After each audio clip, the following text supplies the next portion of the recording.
So you want to become a flight attendant, but you have no idea on how to even apply. In this video, I'm going to share with you how to apply to become a flight attendant.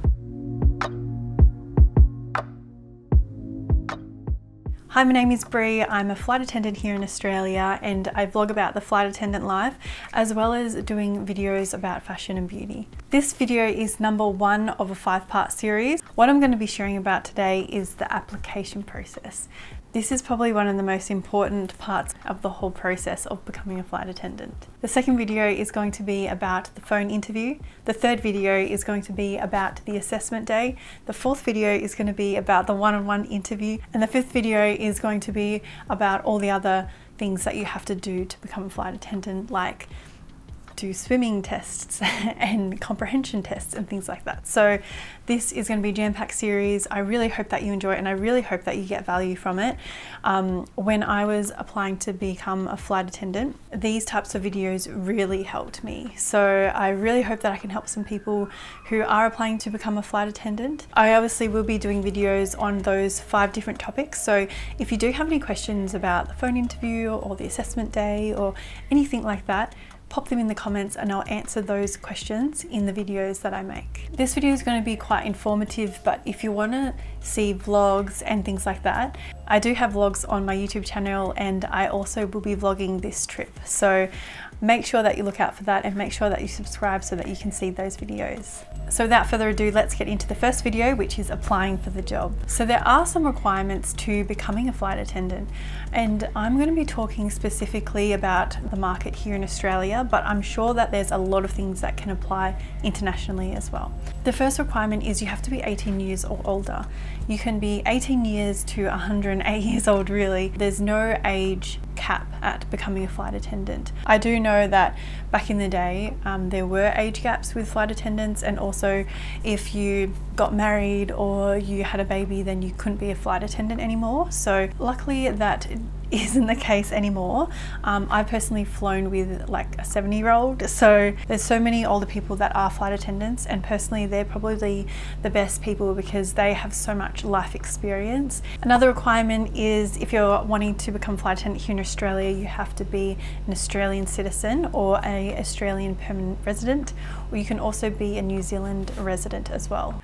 So with a lot of airlines here, there are height requirements, and that is because you have to be able to reach the safety equipment in the aircrafts. The height requirement varies between airlines, so if there's a specific airline that you want to go for, definitely look at their requirements, because they might have a specific height that is a requirement, but they do range from about 150 to 180 centimeters, so if that gives you an estimate. And I do know that some airlines don't even really discriminate with height. Like personally, I've seen some really short flight attendants, so if you're on the shorter side and that's a concern for you, definitely research some of the airlines. It also depends on what type of aircraft you're flying on. If you're flying on a larger aircraft, usually the ceiling height is taller, so if you want to do international flights and things like that, I think the requirement is pretty strict with, you know, having that certain height so that you can reach, you know, the lockers and get out that raft if you need to.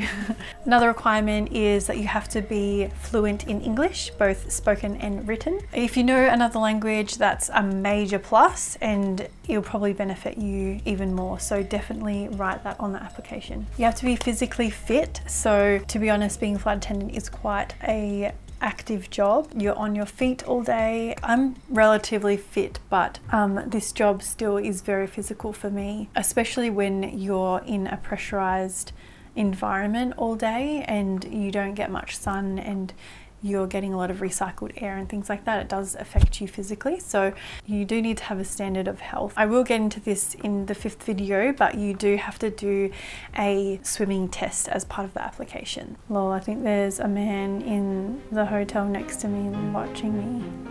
Anyway, so what was I saying? So you need another requirement is that you need to have a responsible service of alcohol. So in Australia, you have to get a certificate to serve alcohol to people, and also a first aid certificate so that you know the basic first aid principles like CPR and things like that. Now, one of probably the biggest requirements is that you need customer service experience. Now, When you think of customer service experience, it doesn't necessarily mean, you know, as a waitress or, you know, in hospitality or things like that. If you're a nurse, you are showing customer service experience to your patients. If you work in a reception, you're giving customer service experience to those people that call you on the phones or come to the desk. In your application process, you really need to capitalize on your experiences with customer service. Another requirement is that you need to have a valid passport for obvious reasons. Another requirement that I get questions about is if you need a degree to become a flight attendant. I know there's many aviation academies out there that give flight attendant courses and things like that, and that say they help you to become a flight attendant. Maybe they do, that's great, but personally I didn't do a course like that. So what I'm saying is, if you want to do those courses, great, but you don't need to do those courses to become a flight attendant. If you want to get a bit of taste of what it's like to be a flight attendant, maybe that's good for you, but you're better off getting customer service experience or safety experience or medical experience. Things like that would be really beneficial to your application. Now that we've gone over the criteria and the requirements to become a flight attendant, I want to talk briefly about actually applying for the job and how you physically do that. If you want to fly internationally, you want to be applying for an international airline. If you want to fly domestically, you want to be applying for an airline that flies domestically. So this does require a bit of research. With the airline industry in Australia anyway, you don't really get to fly internationally and domestically. For me, I'm short haul international flight attendant, so I fly on the Boeing 737. So I mostly do domestic, but I can do international, but that is very rare. So if you want to become an international flight attendant and be flying, you know, every week somewhere different, you want to be applying for an international role. If you want to be a domestic flight attendant and you want to be home, maybe you have children or something, then you want to be applying for a domestic role. When applying for an airline, you don't necessarily go on, you know, seek.com, which is the website here in Australia where you find jobs, or LinkedIn or anything like that. You actually need to go to the specific airline's website. So if you want to work for Qantas, you go to the Qantas website. If you want to work for Jetstar, you go to the Jetstar website. On the website, there will be a careers section. You click on the careers section and then you type in, you know, search for cabin crew jobs, and if they're looking to hire someone as a cabin crew, it will present itself there. Most of the time jobs are only up for 1 to 2 weeks, so you've got to be really checking these websites regularly. So on to the next step is you've checked the airline website for the 5th time this month and you see that there's a job vacancy for cabin crew members. What do you do next? So I'm going to give you some tips on how to write a resume as a flight attendant. So the first tip I'm going to give you is to read the job description. That is super important. Read it like 5 times, and I'm not even kidding. Highlight sections, just read it very thoroughly. The second tip is to address the key criteria section. If in the criteria section it talks about needing leadership skills, then talk about how you have and demonstrate leadership skills. This doesn't necessarily have to be in a workplace scenario. If you say, you know, coach a netball team or something, that is leadership skills and leadership experience. So think outside the box a bit, because I bet you there'll be some situation in your life that you have been able to show some leadership skills. On the criteria of leadership skills, some other really key important things to mention in your resume is adaptability, teamwork, leadership skills, customer service experience. Make sure you're showing experiences of these things because they're really, really important aspects of the job. Oh crap, and safety. That's probably the most important thing.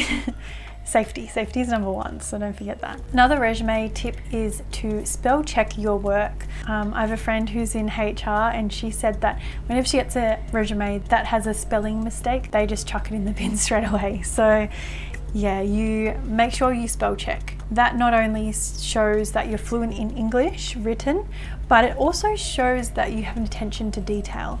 And that's a really important skill in becoming a flight attendant, because in the role you have to really know what's going on around you at all times. I know that some airlines require you to send in a full head to toe photo. If you are sending in a photo, make sure that you are dressed like a flight attendant. So you're wearing a skirt, a shirt, your hair's back and you're in heels.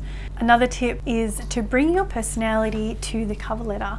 This is really important because as a flight attendant, you really have the opportunity to bring your personality to the job, and that's really unique. So make sure that you bring it to the cover letter first. Another tip is don't undersell yourself. I know, especially as women, sometimes we do undersell ourselves, which is really silly, but personally sometimes I get a bit of an icky feeling when I brag about things, but brag away. If you did something, put it in. Another tip is don't put anyone as a referee unless you have asked them. I'll get more into references and things like that in video 5, so make sure you subscribe so that you can see the video 5, but that's a really important thing. Now that your resume is all ready to go, the hardest part is pressing that send button, but you can do it. There's a quote that I want to share. Always go with the choice that scares you the most, because that is the one that is going to help you grow. If you're worried about doing this, that's normal.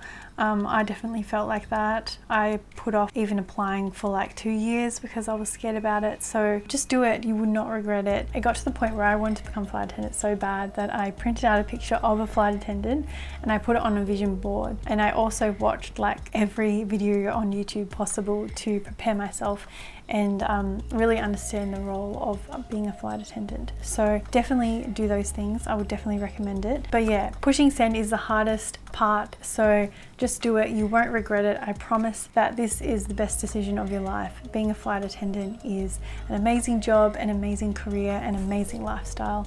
You get to learn so much, as well as flying with incredible people, passengers and crew. So yeah, I definitely don't feel like I'm working ever.